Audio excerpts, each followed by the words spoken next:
So, Coach, you always say things are not as good or as bad as they seem. Is that really the message after the U of A game? Well, we were certainly very proud of our team's effort and rejoiced in a great win for our team and our program. But we still have a full third of the Pac-12 schedule in front of us, including a very challenging week on the road coming up. So our guys, I think, have put it behind them. We had a good day Monday at practice, and we know we're going to have to be really good on Wednesday night in Boulder. From all your years in coaching, have you ever had just kind of a signature win like you did against U of A, and then just trying to focus it out for the rest of the season towards the NCAA tournament? Have you ever had Sure. like that? We've had big wins before that didn't come at the very end of the season, and you have to focus. And in college basketball, the games sometimes are spaced very close, and it requires a real mental checkup so that you can be ready. And it's not just the mental, it's just the emotional drain that it's so consuming to do something like that. And then you got to make sure that the tank is filled back up from an emotional and mental standpoint to do the same thing again and again, multiple times in the same week. Was Devin Davis here the other night? Was Devin Davis here? I don't think so. But he did call me on Sunday. Did he? He called me on Sunday, and we had a chance to catch up and talk, ironically. Is it the same hairstyle he had back in those days? I didn't ask him about his hairstyle. I don't know. Probably not. I do not have the same hairstyle I used to have. I changed mine. I went with the wider part down the middle. Coach, you talked specifically about Colorado and the challenges they've ran. They've been playing well as a whole. They have won 4 out of their last 5, and we shared a statistic with our players on Monday. Under Coach Boyle, they're 49-1 when they out-rebound their opponents at home. The one loss being the game last year that we played. So we're going to have to find a way to rebound, just like we had to against Arizona. It seems like we're going against the 2 best rebounding teams back-to-back this game coming up. What is it about Jermaine's makeup that makes him able to deliver in big moments like that? I mean, I'm amazed. It's incredible. It doesn't matter what happened previously. It's not a function if he's having a good night or if he's not having his best night. But he just has an amazing capacity to step up and make plays when the game's on the line. It's really incredible. We knew he was an accomplished scorer and he had performed well on a big stage previously, but to see him time and time again make plays when the game hangs in the balance is really incredible. Some scorers kind of shy away from the ball. Yeah, and he's done it in a variety of ways. It's not always the same recipe with him, but the end result seems to be the same. He steps up and makes big plays. Does he speak up in the huddle at all about where he would like the ball, or hey, I'm feeling pretty good. I like this matchup. Yeah, he doesn't do a great deal of that. We try to take advantage of matchups as a team, and as they relate to Jermaine, he gives us the ability to do it in a few different ways because of his versatility. Did it take them a while to mesh? I mean, obviously it's his first year here.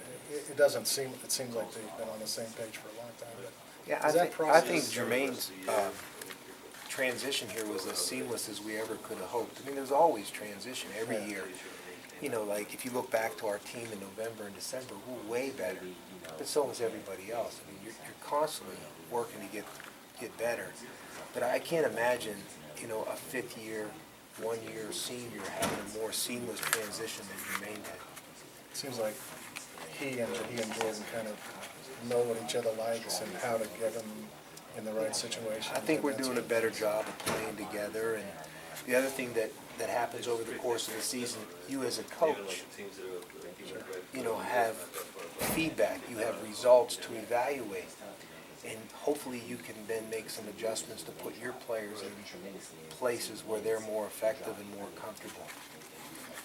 You talked about Jordan the other night and the fact that 9 blocks, 8 blocks, 8 blocks. Is it time to start considering him strongly for Pac-12 defensive players? Absolutely. I mean, and if he's not in that conversation, I don't know who would be. I mean, the block shots are at such a high level right now. I can't remember any time I've seen this on a consistent basis. I mean, think about it. If you look at a stat sheet and you see somebody with over 2 block shots a game, you have to make note of that. I mean, that's a scouting report nugget. If you see somebody with 3 block shots a game, right, you're putting stars next to that. You know, to consistently have games where he has 8, 9 block shots, you know, is something I've seldom have ever seen. Did you think the last one against U of A, did at first, when you saw it live, did you think it was goaltending? You know, it happened so quick. You know, that whole sequence was a blur, so I didn't really have time to register it. I obviously watched it on film, and it was a great block. And like we've talked about here recently, not only is he blocking shots, but he's drawing the charge. We can't even get some guys who don't block shots to draw the charge. And then if you throw in the 2 steals he had, or go back to the head-first dive on the floor he had against Oregon, he just has been playing really inspiring basketball. He may get on the floor more than anybody. His hustle has been incredible. And the other thing, you know, to Jordan's credit, is his physical stamina has improved so greatly. He played 47 minutes. We can all remember it was a stretch for him to play more than 2 or 3 minutes at a time, and either he asked out or I saw he needed a blow in sub form. But for, you know, a young man his size to play, you know, 47 minutes like that, I think is a real testament to the work he's done together with our great sports performance coach, Rich Weiner. Somebody mentioned defensive player of the year. How about player of the year? Yeah, well, you know, it probably doesn't serve us too well to talk too much about that. There's so much basketball to be played, Jed, and, you know, I think it's important for our team, you know, to really focus on, you know, what we do together, and we'll allow some of the individual things to shake out at a later time. Right now, there's only one thing on our players' minds, and that is trying to win enough games that we could be considered for the NCAA tournament, and that's really the entire focus of our group. What were your thoughts on the Pac-12 saying they made an error not giving a technical attention on that play? Well, I mean, there's errors made in every game. You know, and that wasn't the only error made in that game. So, I mean, I understand that, and I think they're right. He easily could have been called for technical.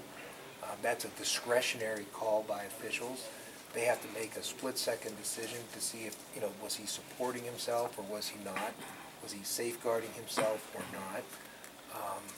You know, obviously it would have been more prudent to run the clock out rather than take the shot. But once again, it happened in what seemed like a nanosecond. And, you know, certainly after 50 minutes of basketball, that wasn't the only thing that determined the outcome of the game. Does Bo Barnes get a gold star for pulling him off the rim pretty quickly? Yeah. Did you talk to him about that? I didn't know. We talked about, you know, a number of plays down the home stretch of that game that, you know, could have tilted it the other direction.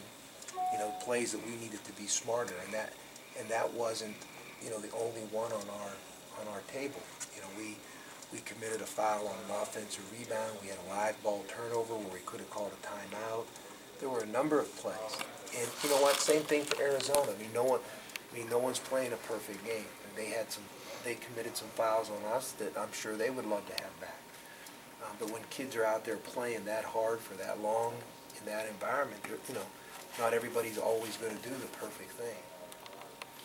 You were just talking about earlier how Colorado and Utah are tough rebound teams, but how tough is it just to go out there? I mean, they weren't exactly blowouts last year. Well, they, I think, have 2 of the best home courts going in college basketball. I think this year between the 2 teams, they maybe have 1 home court loss. And, you know, Colorado, home court is notorious. They had a great win at home earlier in the year over Kansas there. And Utah really has it going at home as well.